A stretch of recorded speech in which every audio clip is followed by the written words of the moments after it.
India फिर से अपने गोल्डन एज में एंट्री करने जा रहा है। 827 साल बाद इंडिया को सबसे पहले और इतिहास का अब तक का सबसे प्रेस्टिजियस यूनिवर्सिटी वापस मिलने जा रही है। द एशियन नालंदा यूनिवर्सिटी, जो न सिर्फ भारत की बल्कि पूरे विश्व की सबसे बड़ी यूनिवर्सिटी मानी जाती है, जहां पर देश विदेश से स्टूडेंट पढ़ने आया करते थे, और इसी यूनिवर्सिटी की वजह से भारत उस दौर में दुनिया का एजुकेशन हब कहा जाता था, और ये सभी इंडियन के लिए फक्र की बात है। आज उसी यूनिवर्सिटी को हाल ही में 19 जून को पुनर्स्थापित किया गया। इस न्यूज को पूरे देश भर में काफी मीडिया कवरेज मिली। नालंदा ने सिर्फ भारत की नहीं बल्कि विश्व के कई देशों की विरासत जुड़ी हुई है। लेकिन यहीं पर आता है मुख्य सवाल, बख्तियार खिलजी ने नालंदा यूनिवर्सिटी को जलाया। यह बात तो सबको पता है, बट यह बात बहुत ही कम लोगों को जानकारी होगी। नालंदा जलाने से पहले खिलजी को एक बहुत ही जानलेवा बीमारी हो गई थी, एक ऐसी बीमारी जिसका इलाज खिलजी को पूरे विश्व में कहीं नहीं मिला, बट सिर्फ नालंदा यूनिवर्सिटी में ही मिला। खिलजी ने नालंदा यूनिवर्सिटी में ट्रीटमेंट करवाया और वह ठीक भी हो गया, लेकिन ठीक होने के बाद उसने नालंदा यूनिवर्सिटी को क्यों जला दिया? आखिर नालंदा यूनिवर्सिटी ने खिलजी की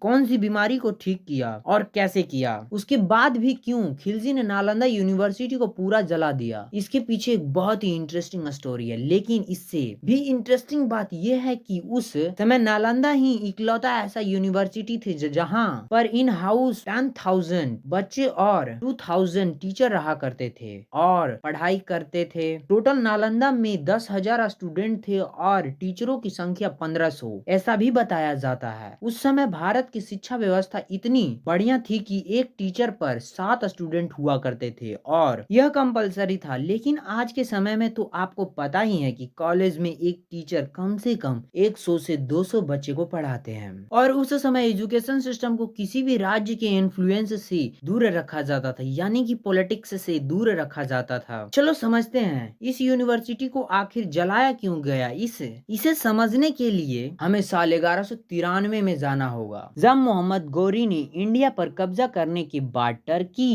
से आए अपने जनरल और खिलजी को नॉर्थ ईस्ट में एक्सपेंड करने के ऑर्डर दे दिए। इन्हीं ऑर्डर को फॉलो करते हुए साल 1200 में खिलजी दिल्ली से वॉर लड़ते हुए बिहार तक पहुंच गया, लेकिन यहीं पर उसे एक ऐसी बीमारी हो गई जो ठीक ही नहीं हो पा रही थी। तभी उसने अपने सारे हकीम से इलाज करवा के देख लिया, लेकिन कोई भी फर्क नहीं पड़ा, और अंत में खिलजी को कुछ लोगों ने यह बताया कि अगर उसे वाकई में अपनी जान बचानी है तो नालंदा जाकर इलाज करवाना होगा। लेकिन शुरुआत में तो वे इस्लामिक मेडिसिन के अलावा और कुछ भी ट्राई नहीं करना चाहते थे। जब उसकी कंडीशन और बिगड़ने लगी तो वह इलाज कराने के लिए फाइनली तैयार हो गया, बट इलाज करवाने से पहले उसने नालंदा के आयुर्वेदा चीफ आचार्य राहुल श्रीभद्र जी के सामने एक कंडीशन रखी कि मैं कोई भी दवा नहीं खाऊंगा, मुझे ऐसे ही ठीक करके बताओ। आचार्य ने इस चैलेंज को एक्सेप्ट किया और खिलजी को कुरान देकर पढ़ने को कहा। जैसे जैसे कुरान के पेजेस पढ़ के खत्म होते जा रहे थे, खिलजी भी ठीक होता जा रहा था। तब खिलजी ने आचार्य से पूछा कि आखिर ऐसा कैसे हुआ? कुरान तो मैंने पहले भी पढ़ी थी, मगर तब ये बदलाव देखने को नहीं मिला। तब आचार्य ने बताया कि उन्होंने उसके कुरान के हर पेज में ऐसे हर्ब्स की फ्रेग्रेंस डाल दिए थे जिसकी अरोमा को इनहेल करके कुरान पढ़ते पढ़ते खिलजी ठीक होते जा रहे हैं। अब खिलजी नालंदा के एक आचार्य का इस लेवल का नॉलेज देखकर एकदम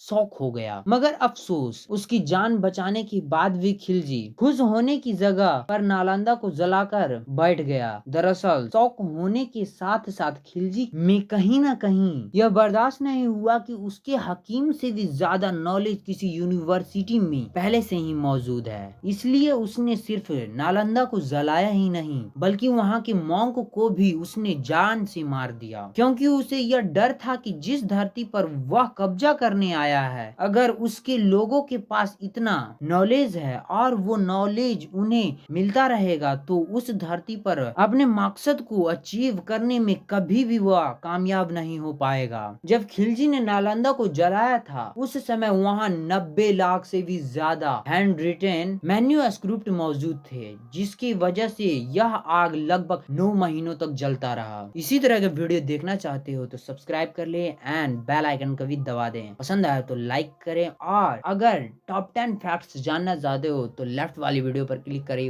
वरना राइट वाली वीडियो पर क्लिक करें।